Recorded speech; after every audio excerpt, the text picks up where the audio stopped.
नमस्कार, मैं वंदना सिंह और आप देख रहे हैं एजीटीवी न्यूज। ज्योतिरादित्य सिंधिया जैसे ही अपने लोकसभा में बात रखने के लिए खड़ी हुई, उनके विपक्षी लगातार हंगामा करने लगे, लेकिन ज्योतिरादित्य सिंधिया नहीं मानी। वो अपनी बातों को लगातार रखते गई। इसको लेकर आगे क्या कुछ जानकारी है, देखिए इस वीडियो में। और उस कोरोना के महामारी में भी संवाद के बदले में नारेबाजी हो रही है। इस संवाद के बदले में नारेबाजी के माहौल में हमारी सरकार प्रतिबद्ध है कि नारे जितने भी लगे, हम देश के लिए संकल्पित हैं, हम किसान के लिए संकल्पित हैं। क्यों रखें भाई, उनको अपना काम करने दो, हम अपना काम करेंगे। प्रजातंत्र में आपको सुनना भी होगा अगर आपको सुनाना है। ये उनका संकल्प है कि भारत आगे बढ़ेगा। जैसे महात्मा गांधी जी ने कहा था कि भारत का असली नागरिक गांव में रहता है, और हमारे प्रधानमंत्री जी का भी वही संकल्प है कि जो सुविधाएं शहरी व्यक्ति को मिलता है, वही सुविधाएं हमारे ग्रामीण अंचल के निवासियों को भी मिले। उनकी सोच और विचारधारा है कि सबका साथ और सबका विकास, और हवाई सेवा उसी सोच विचारधारा के साथ जुड़ी हुई है। यात्रा का प्रजातंत्रीकरण, यात्रा का लोकतंत्रीकरण अगर किसी सरकार के समय में हुआ है तो वो आदरणीय नरेंद्र मोदी जी प्रधानमंत्री जी की सरकार में हुआ है। और ये सारी चीजें सभापति महोदय जुड़ी हुई है एक ही सोच और विचारधारा के साथ, और वो सोच विचारधारा है एक आत्मनिर्भर भारत का।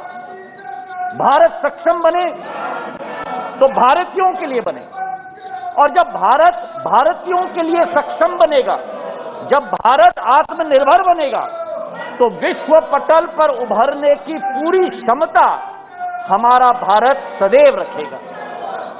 तो यही सोच के साथ जहां एक तरफ आम जनता के लिए सुविधा, दूसरी तरफ सबका साथ और सबका विश्वास और सबका विकास, तीसरी तरफ एक आत्मनिर्भर भारत की सोच और विचारधारा। और आप सोचिए सभापति महोदय कि इस चुनौती के समय में जब कोरोना का महामारी है, और उस कोरोना के महामारी में भी संवाद के बदले में नारेबाजी हो रही है। इस संवाद के बदले में नारेबाजी के माहौल में हमारी सरकार प्रतिबद्ध है कि नारे जितने भी लगे, हम देश के लिए संकल्पित हैं, हम किसान के लिए संकल्पित हैं, हम गरीब के लिए संकल्पित हैं, और देश के विकास के लिए संकल्पित हैं।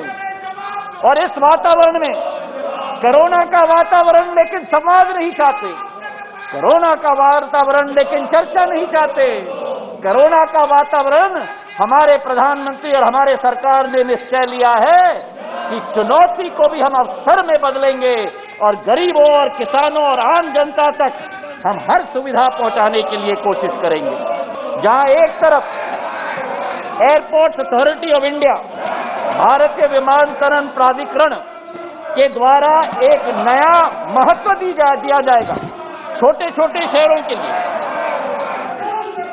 शॉर्ट क्यों रखें भाई, उनको अपना काम करने दो, हम अपना काम करेंगे।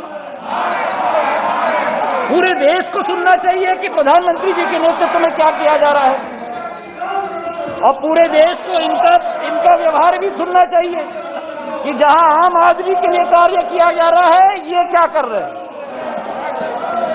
सुनने की क्षमता नहीं, सुनाने की ही क्षमता इनकी ये चाहते हैं। प्रजातंत्र में आपको सुनना भी होगा अगर आपको सुनाना है। तो मैं कह रहा था सभापति महोदय कि ये जो क्लबिंग की प्रक्रिया है, इसके आधार पर भारतीय विमानपत्तन प्राधिकरण छोटे शहरों पर अपनी प्राथमिकता दे सकता है। नए और एयरपोर्ट का सर्जन होगा, और जब नवोदय हवाई अड्डों का सर्जन होगा, जो दूसरे हवाई अड्डे हैं वहां निजी क्षेत्र अपनी भूमिका निभाई, ताकि दोनों के बीच में एक सहयोग हो, एक संवाद हो, और एक भूमिका दोनों निजी